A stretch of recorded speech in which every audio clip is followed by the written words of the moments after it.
Video clase del sistema linfático.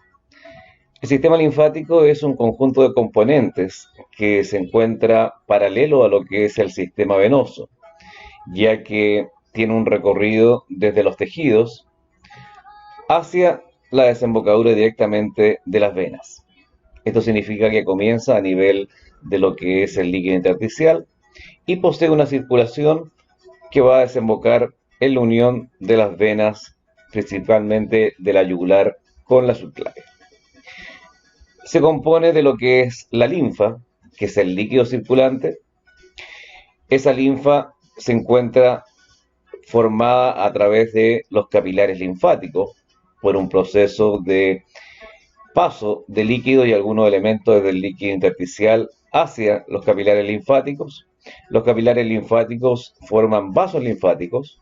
Conjuntos de vasos linfáticos forman lo que corresponden los troncos linfáticos, y estos troncos linfáticos reúnen la linfa de dos sectores del cuerpo en lo que son los conductos linfáticos. Existe uno que es el conducto linfático derecho y otro que es el conducto linfático izquierdo, o también denominado conducto torácico.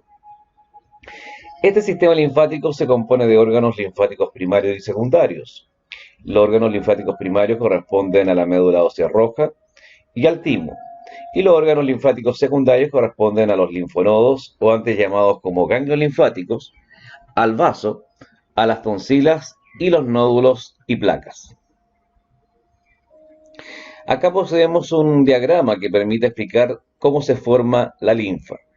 Tenemos que los capilares sanguíneos están formados por un endotelio. Se produce un intercambio entre lo que es la sangre que pasa por el capilar sanguíneo y el tejido, pasando diversos componentes. Pero muchas veces hay una gran acumulación de líquido en el tejido, y ese exceso de acumulación se produce por un drenaje, que significa el pasar componentes líquidos hacia estos capilares linfáticos. También gran parte de las células inmunológicas se incorporan a estos capilares linfáticos, que también están formados por un endotelio como los capilares sanguíneos. Hay componentes que no pueden pasar al capilar sanguíneo, como en el caso del sistema digestivo, como son, por ejemplo, los ácidos grasos, y por lo tanto esos capilares linfáticos de las vellosidades intestinales permiten incorporar estos lípidos, específicamente de ácido graso, que son de gran tamaño, y ahí se denominan como vasos pilíferos.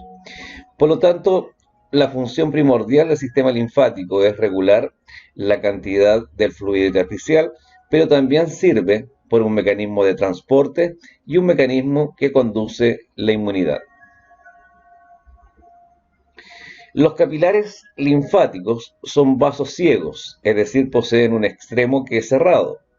Eso permite que a través de diferencias de presiones o concentraciones se pueda realizar el ingreso de elementos hacia el interior de un capilar. Para ello, los capilares linfáticos poseen una serie de porosidades que se denominan normalmente como aperturas linfáticas, y que permiten de una manera regulatoria incorporar gran parte del contenido del líquido intersticial y así formar la linfa. También hay células sanguíneas que pueden incorporarse directamente a lo que es el capilar linfático, y esto principalmente corresponden a elementos de los glóbulos blancos. No todos los tejidos poseen capilares linfáticos, es por eso que el sistema linfático no es un medio de aportar nutrientes, pero sí permite regular ciertas funciones en cada uno de los componentes. Varios capilares linfáticos se reúnen y forman vasos linfáticos.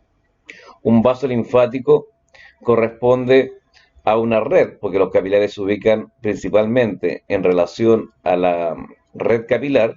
En cambio, los conductos linfáticos están asociados directamente con lo que son arteriolas y vénulas. Un vaso linfático tiene la característica de ser de una superficie lobulada, con un sistema de válvulas que impida el retroceso de lo que es la linfa. La linfa es un líquido transparente que su característica es que forma un suero denominado plasma, que tiene componentes similar a lo que lo son el suero del plasma sanguíneo con una menor cantidad de proteínas. Y además posee algunos elementos figurados, pero principalmente corresponden a glóbulos blancos. Estos vasos linfáticos tienen la característica de ser ubicados en distintos pedículos asociados a arterias y venas. Eso permite que la compresión que hacen las arterias permita comprimir tanto a venas como a vasos linfáticos para permitir el retorno de este componente. A su vez también los vasos linfáticos son comprimidos por los músculos en las fascias y que permite también un buen drenaje. Cada uno de estos vasos linfáticos se reúne y va a formar directamente lo que corresponden a los troncos linfáticos. En esta imagen, por ejemplo, vemos una característica especial que tienen los capilares y vasos linfáticos. Estas son las vellosidades intestinales y en el centro de una vellosidad intestinal se encuentra un capilar linfático que acá se le denomina como vaso quilífero. Recién mencionaba que elementos como por ejemplo son los ácidos grasos no pueden pasar directamente a un capilar sanguíneo ya que tienen un gran peso molecular, por lo tanto son incorporados a nivel del sistema linfático. De hecho, la linfa que se forma acá es una linfa más lechosa por la gran cantidad de ácidos grasos que posee. Y estos vasos quilíferos se reúnen y forman los distintos vasos linfáticos.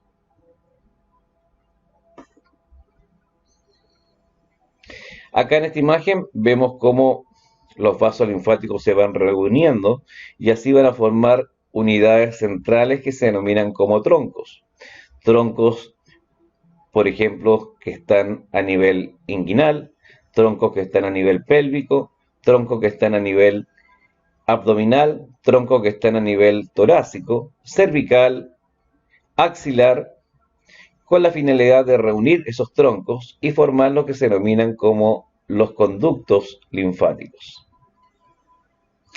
En el trayecto de estos vasos linfáticos se encuentran estas unidades que se denominan como linfonodos. Un linfonodo se caracteriza por ser una estructura que no tiene más allá de un diámetro de 3 a 5 milímetros, que está formado por una cápsula de tejido conectivo, y esa cápsula de tejido conectivo emite una serie de divisiones que separan la estructura interna. Esas divisiones se denominan como trabéculas. Las trabéculas van a separar secciones en un linfonodo que permiten tener una zona que se denomina como cortical y una zona que se denomina como medular.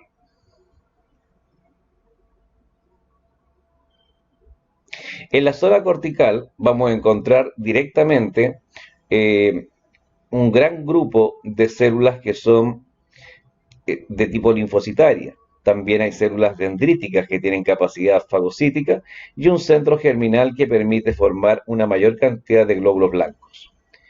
En la superficie de este linfonodo van a desembocar varios vasos linfáticos que se denominan como aferentes, pero desde la médula solamente se va a originar un vaso linfático eferente y que también se relaciona con el ingreso de vasos sanguíneos y la salida específicamente de vena. Por lo tanto, a este punto de ingreso y salida se le denomina como hilio del linfonodo. Eso significa que si, por ejemplo, hay algún agente patógeno que ingrese directamente a lo que es el linfonodo, este linfonodo inmediatamente reacciona aumentando el número de células blancos o leucocitos, específicamente de inmunidad que es más específica, como son los linfocitos T y linfocitos B. Muchas veces la acción que se produce desde el punto de vista inmunológico hace de que el tamaño de un linfonodo aumente. La inflamación de un linfonodo es lo que se denomina como adenitis y que está implicando una reacción inmunológica. Por lo tanto, lo que emerge por el vaso linfático eferente, debiera ser una linfa más depurada. Podríamos señalar de que realmente un linfonodo es como un centro de filtro o depuración inmunológica de la linfa.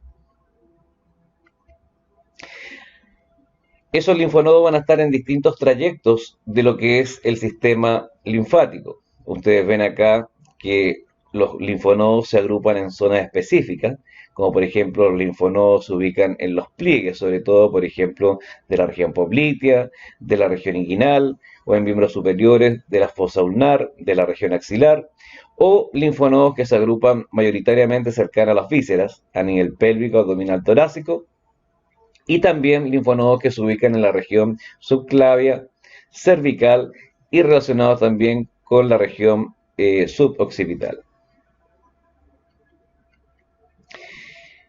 Vasos linfáticos que en su trayecto poseen linfonodos y que van a conformar los troncos linfáticos, van a desembocar y conformar lo que se denominan como los conductos linfáticos. Existe un conducto linfático que es el derecho, que es un conducto bastante corto, pero que reúne todos los troncos linfáticos que provienen de la cabeza o de la mitad de la cabeza derecha, de la mitad del cuello derecho, del miembro superior derecho y de la mitad del tórax derecho. Repito, entonces el conducto linfático derecho reúne la mitad derecha de cabeza y cuello, miembro superior derecho y la mitad derecha de tórax. Y toda esa linfa desemboca a nivel del conducto linfático derecho y ese conducto linfático derecho desemboca justo en la unión de la vena yugular interna con la subclavia. Por lo tanto, el sistema linfático termina drenando a nivel del sistema venoso. Por otro lado, existe un conducto linfático izquierdo que se denomina como conducto torácico, que a nivel aproximadamente de la vértebra L1, ese conducto linfático izquierdo o conducto torácico posee una dilatación que conforma lo que es la cisterna del Kilo, o antes llamada como cisterna de Beckett. Acá van a desembocar todos los troncos linfáticos que provienen del abdomen, todos los troncos que provienen de pelvis y de ambos miembros inferiores. Ese conducto torácico pasa ventral a la columna vertebral a través del mismo hiato por el cual pasa la aorta, que es el hiato aórtico del diafragma, y asciende por la columna vertebral desplazándose levemente a la izquierda. En su trayecto por columna vertebral torácica desembocan cada uno de los troncos linfáticos, pero solamente de la región torácica izquierda. De ahí se inclina hacia la izquierda el conducto torácico para terminar desembocando a nivel de la unión subclavio yugular izquierda, que también recibe los troncos linfáticos de la mitad izquierda de cabeza y cuello y del miembro superior izquierdo. Acá en esta imagen, quizás un poco más antigua, se ve la ubicación de la cisterna, la ubicación de los distintos componentes que forman los troncos, el trayecto que tiene el conducto linfático izquierdo o conducto torácico para drenar directamente en la unión subclavio yugular izquierda. Y esta porción es el conducto linfático derecho. Por otro lado, existen asociados a este sistema linfático órganos linfáticos primarios, que corresponde a la médula ósea roja. La médula ósea roja es un tejido conjuntivo especial que está formado por una gran cantidad de células germinales que permiten originar los distintos elementos figurados de la sangre, desde las líneas de glóbulos blancos, la línea que va a formar los megacariocitos que dan origen a las plaquetas y la línea que va a dar origen a los eritrocitos. Es así que tenemos las células que se denominan como hemocitoblastos. Esos hemocitoblastos son los que dan origen a distintos grupos específicos para desarrollar la línea de elementos figurados. En especial vamos a encontrar la médula ósea roja ubicada en en las cavidades que se forman en las trabéculas del hueso esponjoso. Esto significa que solamente las epífisis proximales de los huesos de mayor tamaño apendiculares, como es el húmero y es el fémur, también en el hueso trabecular esponjoso de las vértebras, el hueso coxal, esternón, costilla, van a poseer en el adulto este tejido que es la médula ósea roja, cuya función es la hematopoiesis, que es la formación de células sanguíneas. Vemos que hay células que se originan de la médula ósea roja y que tienen un trayecto hacia una glándula que está ubicada en el mediastino y que se denomina tímico. Y este timo va a permitir una maduración gracias a hormonas que secreta el propio timo, que son las hormonas tímicas, para diferenciar y producir los linfocitos T. Por otro lado, los linfocitos B, formados en la médula ósea, van directamente a los tejidos periféricos, que junto con los linfocitos T permiten participar en la inmunidad, que es más específica o también llamada como inmunidad adquirida. Tenemos estructuras también como son las placas y nódulos. Las placas y nódulos corresponden a acumulaciones de linfocitos que están en la submucosa, sobre todo de lo que es sistema digestivo, que ahí se denominan como placas de Peyer. Las placas son conjuntos de nódulos linfáticos, y un nódulo linfático es una agrupación de tejido linfoide. Este tejido linfoide también se puede encontrar en menor desarrollo a nivel del sistema respiratorio y urogenital. Tenemos las tonsilas. Las tonsilas corresponden también a tejido linfoide que se ubican específicamente a nivel de faringe. Tenemos la tonsila faríngea, que se ubica en la nasofaringe. Tenemos la tonsila tubaria, que se ubica en la desembocadura de la tuba auditiva o trompa de Eustaquio. Tenemos la tonsila palatina, que se ubica entre los pliegues, que son el pilar palatogloso y palatofaringio. Y tenemos la tonsila lingual, que se ubica en la raíz o dorso de la lengua. Estas tonsilas lo que permiten es actuar como una barrera inmunológica para evitar el ingreso de agentes patógenos hacia las vías respiratorias. Y aquí vemos cuál es la estructura de una tonsila, que está formado por centros germinales, que no es otra cosa que un conjunto de nódulos linfáticos. Y cada nódulo linfático está formado por agrupaciones, principalmente de linfocitos y otro tipo de células fagocíticas y leucocitos. Tenemos el timo, que es el segundo órgano linfático primario. Recuerden que el otro corresponde a la médula ósea roja.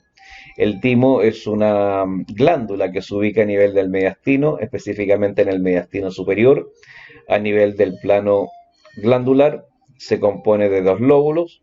El timo en un recién nacido es de gran tamaño y que ocupa incluso el mediastino anterior de la división inferior, pero que con la edad va involucionando y va disminuyendo su tamaño. Se caracteriza el timo por poseer una cápsula que divide la región interna del timo en sectores que posee una corteza y regiones que poseen médula. Existe en la corteza una gran cantidad de distintos tipos de células, como por ejemplo células epiteliales que dan la estructura y soporte, linfocitos, que la mayoría de los linfocitos son linfocitos primarios, que después, gracias a la secreción de hormonas tímicas, se transforman en linfocitos T, y también macrófagos. En la médula vamos a encontrar principalmente una maduración ya de linfocitos, incluso se encuentran una gran cantidad de células plasmáticas, que son los linfocitos B, que ya están produciendo anticuerpos o inmunoglobulinas. Y hay unas agrupaciones epiteloides que se encuentran en la médula, que se denominan como corpúsculos de Hazard o corpúsculos tímicos. Tenemos también un órgano secundario que es el vaso. El vaso es un órgano que se ubica en el hipocondrio izquierdo, se ubica lateral a lo que es el estómago. Posee una cara que es convexa, que mira hacia la región costal, y una cara que es cóncava, que por lo menos posee dos impresiones o marcas que se relacionan con órganos. Un área que se relaciona con lo que es el estómago y que se denomina como impresión o área gástrica, y una área que se relaciona con el riñón izquierdo, que se denomina como impresión o área renal. En esta cara, que es más cóncava, se encuentra una región por donde ingresan y salen estructuras que corresponde al hilio esplénico. El vaso también se compone de una cubierta externa, que es la cápsula. Vemos aquí en esta imagen, que es un corte horizontal, de cómo el vaso posee esta superficie convexa relacionada con la pared costal y la superficie cóncava que se relaciona con riñón y con estómago. Posee también el hilio que se relaciona directamente con la cola del páncreas y que está mantenido en su posición, al igual que los órganos abdominales, por lo que es el peritoneo. Como mencionaba, el vaso posee una cápsula que también emite una serie de prolongaciones que se denominan trabéculas, tabiques o septos y que permiten separar dos regiones bien diferenciadas en el vaso. Una zona más rojiza que se denomina como pulpa roja y una zona más blanca que se denomina como pulpa blanca.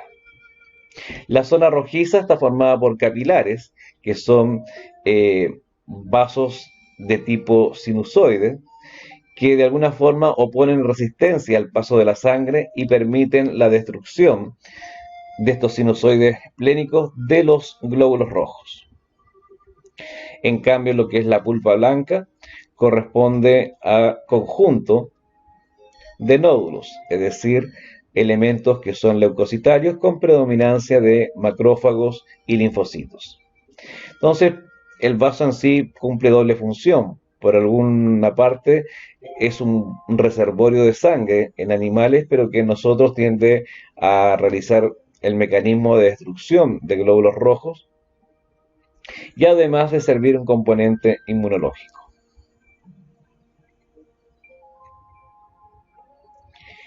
Y esos han sido los distintos componentes del sistema linfático. No olvidar que es un líquido que circula, que es la linfa, que se forma a través de procesos de filtración o intercambio en el líquido intersticial, un conjunto de conductos que son capilares, vasos, troncos y conductos linfáticos, y una serie de órganos asociados a este sistema linfático, como son los primarios, médula ósea roja, el timo, y secundarios como son los linfonodos que están en el trayecto de los vasos linfáticos, vasotonsilas, placas y elementos que están propios directamente asociados a lo que es el tejido.